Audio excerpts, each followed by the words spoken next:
This place sucks! This place sucks! This place sucks! This place sucks!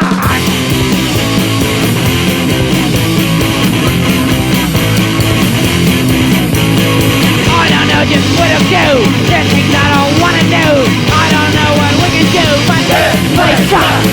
This place sucks. This place sucks. This place sucks. So many bands came and went, and I know that from my early days in CBGBs. But what happened for you that you're able to stick with it and stay with it, even through your different lineups over the years? Well, we had a weird trajectory. We played around Boston off and on through the 80s and stuff. And then we met Screeching Weasel, a band, from Chicago, and they were on Lookout Records that Green Day was on. I was aware of Green Day, but didn't know much about them. And then we did an album for Lookout. And then when Green Day left Lookout Records and did their Dookie album, their albums on Lookout Records, sold millions. And anyway, that label became really big, and we got swept up in the whole Green Day thing, and we're still able to tour to this day, off the strength of our Lookout run. Really, those were our glory years. So we were really lucky that we were in the right place at the right time with the right music. And then, I always wanted to play music. And so, you got to just stick with it. And I decided I wanted to do music, but I had owned a restaurant, and I worked construction and worked commercial fishing, and I had done other stuff. Oh, and so music was looking pretty good when I got that first royalty check. And here we are, but I really wanted to do it. So we were lucky. And then, our music fit in on Lookout, and so here we are. But a whole bunch of stuff came together. And how old were you when you started playing in a band? Probably, 20 or something like that when I got out of high school. What was there a scene in New Hampshire? Was there like a punk rock scene that moved you, that you wanted to get into this kind of music, or did you just hear about it? No, I grew up I was into, in high school, I got into David Bowie and Ziggy Stardust and that stuff. And then from there, T-Rex and Mott the Hoople and Iggy Pop and, all that stuff. And so when punk rock came around, it was kind of a natural progression when I heard the Damned and the Sex Pistols and the Ramones. Yeah. And, so that's how it all, and I grew up on the, AM radio, WRKO, and listening to all the, great 60s and 70s tunes. So punk rock just kind of happened for me. It was a natural progression. In New Hampshire, there wasn't much of a scene at all. We would go to Boston to see bands. And then G.G. Allen was there in New Hampshire. And so I met him, and we palled around and played together a little bit. And so there wasn't much of a scene. No, we would always go to Boston. We're an hour away, so we would always drive up there. So probably like you guys did down in the city, from New Haven. Yeah, definitely. And, when did you start playing in New York? We must have crossed paths, because I was playing in New York in like the early 80s. We only went down to some shows down there, but the Queers never played the early days. We did not play down in New York till we got on Lookout Records. We only played around Boston, Massachusetts, New England. Yeah, we did play New Haven once or twice at the Tune-In way back. But yeah, no, we didn't tour back in the 80s or anything. We were a Boston band, really. So that was it. Yeah, there wasn't much going on up there, really. I was more like going to shows than playing shows, really, at that point in my career. But you remember Ron's place, right? In New Haven? You must have played there. Yeah, we did play there, I think, twice. So, that was like, for us, it was a major thing to go down to New Haven and play a show. It was really, really exciting for us, but that's how it happened for us. But I was really impressed when you said you played Max's, because I never went to Max's, Kansas City. I was going to, and then I didn't go. And so that was really great that you guys got to play there, because that's just, legendary.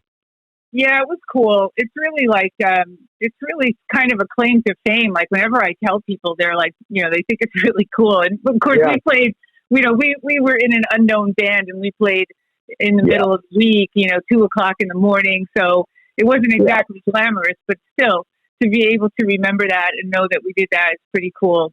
And, that's how it was at the Rat with us in the early days. We weren't till we got on Lookout Records and were able to we got some albums out on Lookout when Green Day had happened and all that. Till then, we were like the second out of 4 bands on a weekend was the best. Once in a while, someone would cancel and we'd be main support for someone. But, that was it for us too. Yeah, we had a lot of those midweek, go on at midnight type things at Cat's Last Call up in Boston and stuff. So yeah, I understand. But still, yeah, that's still cool. You guys got to go there. I never even went to the club. I really wanted to, but I never did. Did you ever get discouraged? Like I know in 1984, your lineup broke up, but you just kept on moving on. You just kept on getting good musicians to play with and keeping your band, the Clears, alive. Like, did you ever get discouraged? No. Oh, that's cool. That's good. It sounds corny, but whenever I moved, I had Wimpy and Tulu in the early days. Yeah. And Wimpy sang, and it was a hardcore G.G. Allen type era. And then I hooked up with Hugh O'Neill, and then J.J. Razzler from DMZ, and a few guys in Boston, Evan Shore from Muck and the Myers. Both of them are still playing. Yeah. And, we knocked around Boston. We opened up for the Ramones a couple times. And that's cool. The Angry Samoans, the Dickies at the Rat. We did some good shows. And I learned that's where I really cut my teeth playing around Boston. And then after that, I opened a restaurant in New Hampshire, and I hooked up with Hugh O'Neill, was still drumming for me, and I hooked up with a D-Face, our bass player. And then we got on Lookout Records. And so all of a sudden, there was this huge scene at Green Day and Lookout Records, and Screeching Weasel was a part of. And all of a sudden, I got that first royalty check was $4,200 for Love Songs for the Retired. And I was like, are you kidding me? I'm going to play music. And I sold my restaurant, and where I was working 90 hours a week and making $150. That's all I would take home every week. And so this royalty check came in, and I was like, are you kidding me? And I said, Dad, I'm going to go play music. And he said, yeah, do it. But no, I never, and from that point on, I've been able to support myself through music. I did work for my brother commercial fishing. I did other stuff now and then, but I really could support myself through music, luckily, since that time. So, to this day. So, and the thing with different musicians, like a lot of the guys I'm still in touch with through the years, most of them, they weren't lifers like me, but also they got married. They went to school. They had kids. Life got in the way, and it was like they were great guys. They stand behind the band. They're happy we're still playing, but it was just, they could only do it so long, and that wasn't their life plan. So now we come together. My drummer, Alex, has 3 kids, but he wanted to play music, so he's here, and Ginger as well. How about I've read a couple of articles about you, and I followed you, but nothing's written too much about your personal life. What's that like? I don't have any kids that I know of, but just my wife. I'm married. My wife's Japanese. I met her when she was going to Georgia State in Atlanta. So cool. Yeah. So anyway, her ex-boyfriend brought her to a show, and I said konnichiwa, and that was all she wrote. And here we are, together 20 years later. So that's awesome. That's so nice. Does she come around with you, tour around, or does she keep the house going? No, burning? She went to Columbia, and she's working on a thesis for teaching Japanese. But she teaches at KSU, Kennesaw State University. She teaches Japanese, and so she's been with us to South America and Europe and Italy. But she's smart enough to stay off the tours these days, That's really nice. I'm happy for you. It's really cool to have a good marriage. We have a good time. We were talking about it today, and it's like, you really need a certain mindset. Like Alex, our drummer, has 3 kids, and his wife, Shara, they're teenagers too, but they handle it very well. And then our guitar player, him and his wife aren't doing so hot, but it's not no knock against her, but it takes a certain partner to handle a touring musician, Yeah, right. It really is a dedication, and you don't knock people if they can't handle it, but it is different. So we're we're lucky. But if you want to play music, I guess, yeah, you have to. You know, yeah, and I'm. People ask me how I did it. I said, years ago, I said I'm not going to worry about my credit score, and I'm not going to worry about 401ks, and I'm just going to go for it, and go down that path in life, and not put money in front of everything else, and we always seem to have a good time and make it through in a lot of laughs, and the main thing is nobody's out here. We're all sober and not smoking weed and doing drugs and drinking every night. We treat it as a business, so we always get home with money. So that keeps everybody happy too. So. Well, that's really important. Like I read about, poor Hugh O'Neill, and he had some trouble over the years, and then may he rest in peace. He died from brain cancer, and that must have been so heartbreaking for all of you. But that you guys are, sober and doing it upright, so you're not breaking down because of drugs and alcohol. I totally ascribe to that. I don't drink either, and it's been able to give me some balance in life and help me do what I want to do. So I really admire that. Yeah, it was. Hugh was sober when he passed away. It sucked because I had gotten messed up too, and then we were all drinking, and we went from rehearsing in this band, the Queers, in my restaurant. I had a little bar restaurant. We'd rehearse there on Sundays. And the next thing I know, we're touring around the States and then Europe. And then people are showing up. We have 300 people on a Tuesday night in Mankato, Minnesota. And we're like, so it was a party every night. We're like, you got to go through that whole thing and all that. But, no, he was sobered up. He was sober when he passed away, unfortunately. That's good, though. So sorry. Yeah. And that was tough. But, every time with musicians, you would mention that in this band, it's like we've gotten better musically everywhere. Guys will get burned out and stuff, and they drift off, and we get new guys. And so everybody brings something different to the table with us. And main thing is enthusiasm. If you want to be out here, then we got a good band. We have good crowds, and we have fun. We take the good with the bad and just roll with it. But we really focus on the music and try to make it better. We always try to improve, and it's kind of a funny little thing because people say, "Oh, it's just punk rock," but we don't treat it like that. We treat it, with respect. And we really, we tour with the Dickies a lot. We look up to them, and so we learned a lot from them, and we're always trying to get a little bit better. It won't be 100%, 50% better, or anything, but 2% better. But we always try to get a little bit better, and it's fun. And so we're a lot better now than we ever were. We're playing really good, and but we have fun, and everybody's enthusiastic. So that's the main thing. Well, you must have evolved over the years for sure. I mean, in terms of your songwriting and in terms of your musicianship, I mean, you can't help but evolve. There's a lot of years that went by. So tell me a little bit about your songwriting and how that has changed over the years. Well, it kind of sounds trite, but you just get more confident writing songs. Yeah. And so I'm way more confident now. But yeah, this is the best the band has sounded. But like you say, we should sound better. We've been playing for years, but we really worked at our craft, and we're serious about it. But you just get more confidence, I think. So I know if I go in the studio and we want to do a new album, our last one came out great, and I was really surprised that it came out as good as it did, and really proud of it. And because I was thinking, geez, there's not many bands that can stay together for 30, 40 years. That's the thing. That's what I'm trying to say. Yeah, it's good quality. But I learned that from Joey Ramone, talking to him on the phone, just like we're talking. I used to talk to him a lot about stuff, the last few years of his life, but he was very, he said, be your own worst critic. And he said, I don't need to read the New York Times to know if I got a good song or a good album. Right. And he talked to me about, his solo album. And he said, well, do you want to work on some songs with me? And it really never came together, but I said, yes, of course. And I said, why? And he goes, I've got one or two good songs, and the rest of the solo album is iffy. It's not strong enough material.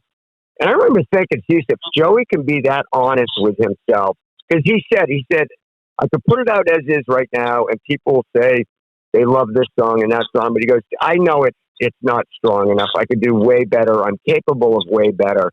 And so, sure enough, the album, he got sick, and he never did really do what he wanted to with it. Yeah. But And he said, he said, people say it's the greatest thing since sliced bread and all that. But he said, really, only Maria Bartiromo and What a Wonderful World he knew were up to his standards, he said. The other stuff, he said, people will blow smoke up my ass and tell me it's the greatest thing since sliced bread, blah, blah. But he said, I know it's not, and I need stronger stuff. And that really struck me that he could be so honest about that and not kid himself just because he knew it would sell good. But he knew also that he could do better. And so I always tell that to young bands. I'm like, be your own worst critic. That's what Joey told me. Yeah, that's totally good advice. Yeah, and when we sat down, we made the album during COVID, so, everybody's freaking out over the COVID thing.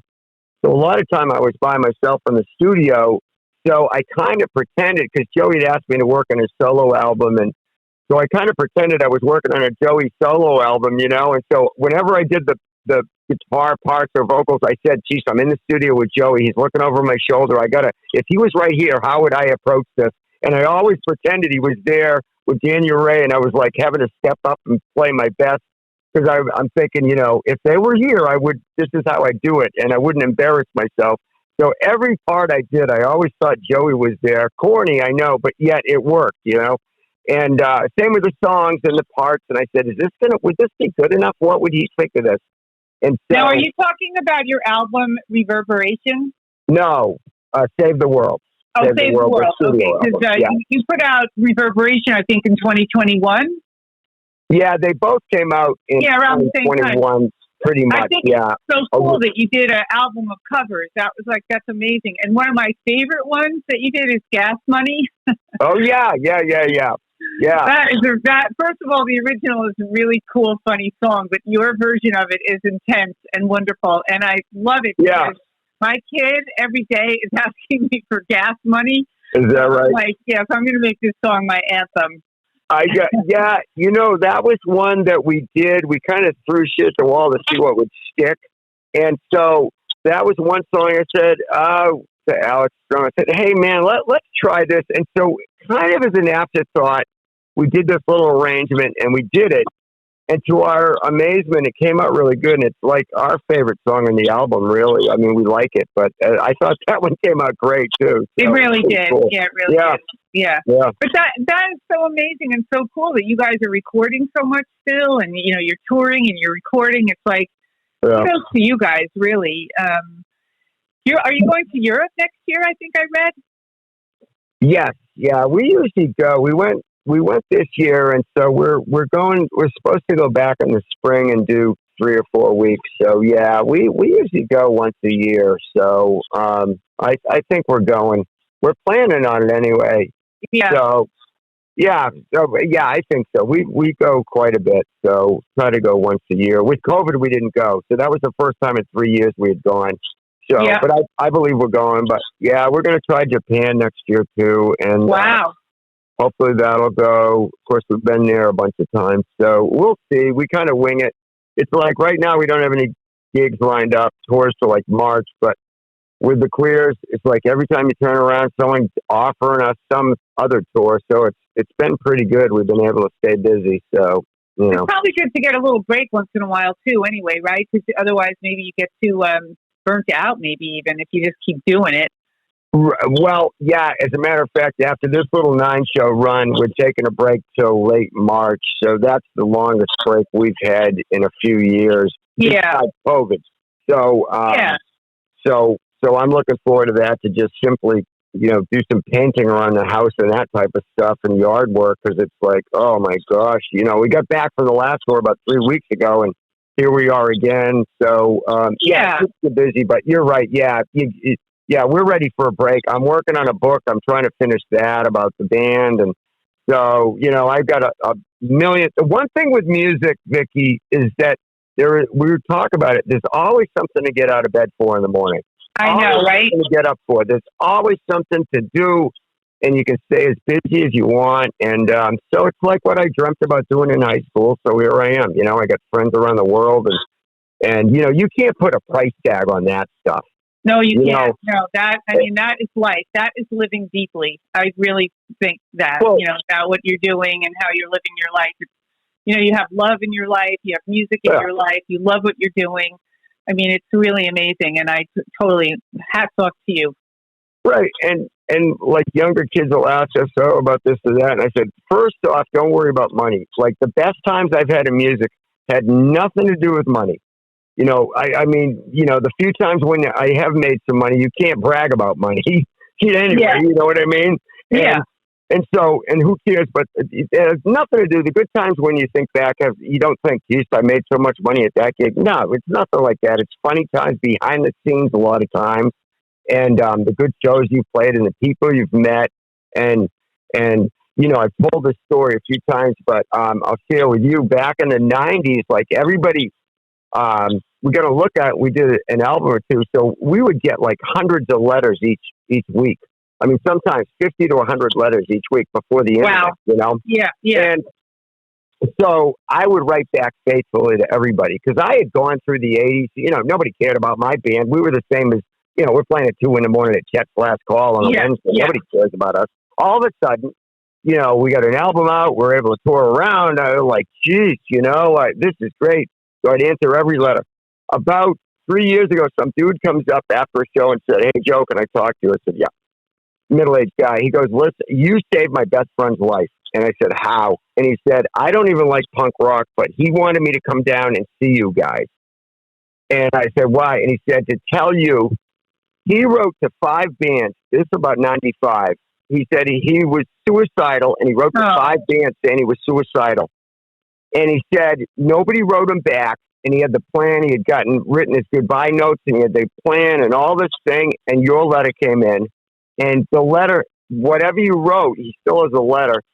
That saved him. He said if your letter hadn't come in, he was going to kill himself. But your letter came in, and it stopped him from killing himself. And now he's got a job, and he's got to get up at 5 a.m., and that's why he's not here to tell you this. But he's got 3 daughters.